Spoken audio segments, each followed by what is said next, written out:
Everyone, आप लोग कैसे हो? उम्मीद करती हूँ आप लोग बहुत अच्छे होंगे और मैं भी बहुत अच्छी हूँ। तो गाइस, अब मैं सो के उठ चुकी हूँ, तो अब हम रेडी होते हैं और हम चलते हैं हॉस्पिटल ड्यूटी पर। तो आइए देखते हैं मैं कौन से हॉस्पिटल जाती हूँ। मेरे साथ वीडियो पर बने रहिएगा।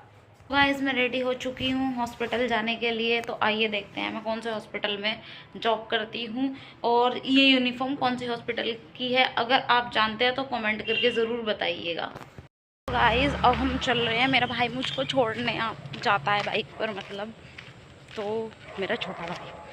अब हम दिखाते हैं अपने छोटे भाई की तरफ कैमरा करेंगे। यहाँ भी अभी फाटक खुला है, तो जब भी हमारे यहाँ फाटक खुलता है तो इतनी ही भीड़ होती है हमारे यहाँ पर। तो अब मैं इंतजार करती हुई, एक भी बस नहीं है, आज मैं फिर से लेट होने वाली हूँ। बस आते ही मैं बस में चढ़ जाती हूँ। बस पूरी खाली पड़ी थी, इसलिए मैं पीछे की सीट पर बैठ गई। तो बस वाले अंकल ने मुझे 7:40 पर उतार दिया। तो अभी भी मेरे पास 10 मिनट है अंदर तक पहुंचने के लिए। तो मैं इसके बाद अपनी पंचिंग करने के लिए जा रही हूं। तो मैंने पंचिंग कर दिया, अब मैं अपने डिपार्टमेंट में आ गई। तो मुझे यहाँ पर अपना स्टाफ मिलता है, मैं स्टाफ को हाय बोलती हूँ। ओवर लेने के बाद मैंने अपनी डॉक्टर का सैंपल निकाला। उनको उनकी कुछ इन्वेस्टिगेशन जानी थी, तो मैंने सैंपल निकाला। ये मैं सही से शूट नहीं कर पाई क्योंकि मैं और डॉक्टर अकेले थे। तो मैंने फ़ोन ऐसे ही स्टैंड पर खड़ा कर रखा था, तो अच्छे से शूट नहीं हो पाया। सैंपल निकलते ही मैं इनके सैंपल भेज देती हूँ लैब में।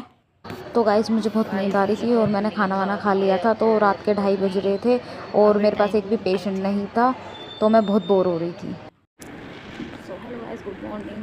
सुबह के 6:30 बज चुके हैं। तो अब मेरी ड्यूटी खत्म होने का टाइम आ रहा है। मेरी 8 बजे ड्यूटी का ऑफ हो जाता है। सो मैं भी कुछ फाइलें बच रही है, मैं उनका काम कर रही हूँ। जैसा कि बताया था मैंने आपको, रात भर कोई पेशेंट ही नहीं आया, तो मैं आपको पेशेंट के बारे में कुछ नहीं दिखा पाई, ना बता पाई। तो 8 बजे मेरा ऑफ होगा। तो ये गाइस, हमारी ड्यूटी का ऑफ हो चुका है और हम निकल चुके हैं बारिश के साथ।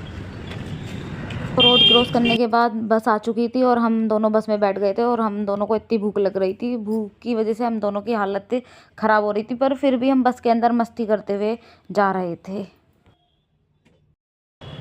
सो गाइस, मैं बस से उतर चुकी हूँ और मैं चल रही हूँ अपने घर की तरफ। हाँ, मेरे पास स्कूटी नहीं है, मैं डेली वेज वॉक करके आती जाती। मुझे बहुत भूख लगी थी। मैं बस से उतरते इतनी स्पीड से चल रही थी गाइस, यकीन नहीं मानोगे कि मैं अपने घर 10 मिनट में पहुँच गई।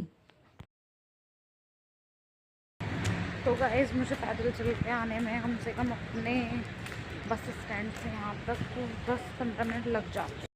तो मैं पहुंचने वाली हूँ अपने घर और घर जाकर देखती हूँ कि मेरे बहन भाई सो के उठे हैं या नहीं, क्योंकि मोस्टली जब भी मैं घर जाती हूँ तो मेरी बहन सोकर नहीं उठती है, 9 बजे ही सोकर उठती हैं। तो आज मेरे भाई का बर्थडे है, तो देखते हैं गाइस। मैं अपने घर पहुँच कर आपको मिलाती हूँ। तो घर में घुसते ही सबसे पहले पापा बैठे हुए थे। मैंने पापा को नमस्ते बोला, फिर मम्मी को नमस्ते बोला और फिर मेरा भाई बैठा हुआ था, आज इसका बर्थडे है। ये कुछ खा रहे थे, शायद नाश्ता कर रहे थे, दाल रोटी खा रहे थे। और यहाँ मेरी बहन बैठी हुई थी। आपको बताया था कि मैं हॉस्पिटल से घर आती हूँ तो मेरी बहन मुझे सोई हुई मिलती है, तो अभी तक ये सोई हुई है और ये अपना मुंह छुपाती हुई, इसको बहुत शर्म आ रही थी। तो गाइस, मैं नहा चुकी हूँ और मुझे बहुत तेज भूख लग रही है। तो आइए देखते हैं मम्मी ने किचन में क्या रख रखा है खाने के लिए। मैंने पहले से ही चाय बना रखी है, तो वो चाय मैं आपको दिखाऊंगी नहीं क्योंकि चाय की हालत बहुत खराब हो रही है। उस चाय को मैं गर्म पीना चाह रही हूँ। मैंने अपना खाना और नाश्ता एक साथ रख लिया था। इसको खाने के बाद मुझे बहुत तेज़ नींद आ रही थी, तो मैं इसको खाने के बाद बहुत जल्दी सो जाती हूँ और फिर मैं शाम को उठती हूँ 6 बजे। तो हम कल अपने नेक्स्ट ब्लॉग में मिलेंगे। Bye bye, tata, good night.